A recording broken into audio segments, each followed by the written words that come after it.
Hi అండి, welcome to Kumari vlogs. ఈరోజు మన వీడియో వచ్చేసి క్యాప్సికమ్ స్టఫ్ ఫ్రై చేస్తున్నానండి.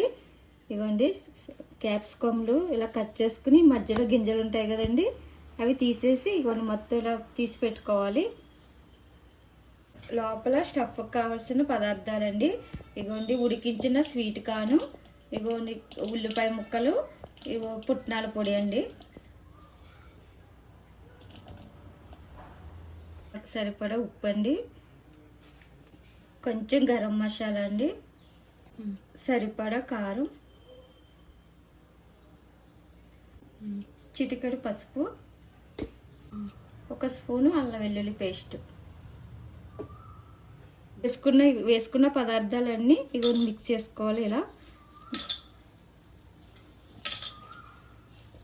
ఇలా బాగా మిక్స్ చేసుకున్న తర్వాత ఇవి మనం కట్ చేసుకున్న క్యాప్సికమ్ ఉంది కదండి, ఇవ్వండి ఈ క్యాప్సికంలో ఇగో ఈ మిశ్రమాన్ని ఇలా స్టఫ్ చేసుకోవాలండి. ఇవ్వండి ఇలా అండి, చూడండి.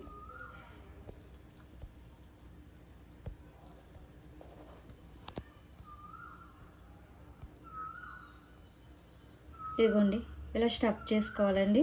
కట్ చేసి పెట్టుకున్నాం కదండి, ఆ క్యాప్సికమ్కి మొత్తం ఇలా మొత్తం స్టఫ్ చేసుకోవాలండి. ఇక మొత్తం క్యాప్సికమ్కి స్టఫ్ చేసుకోవాలండి.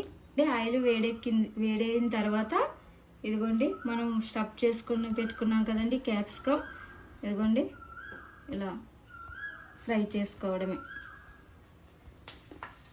ఇదిగోండి,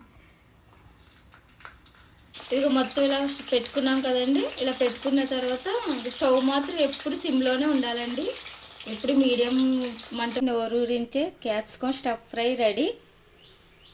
ఈ వీడియో కనుక మీకు నచ్చినట్టయితే లైక్ చేయండి.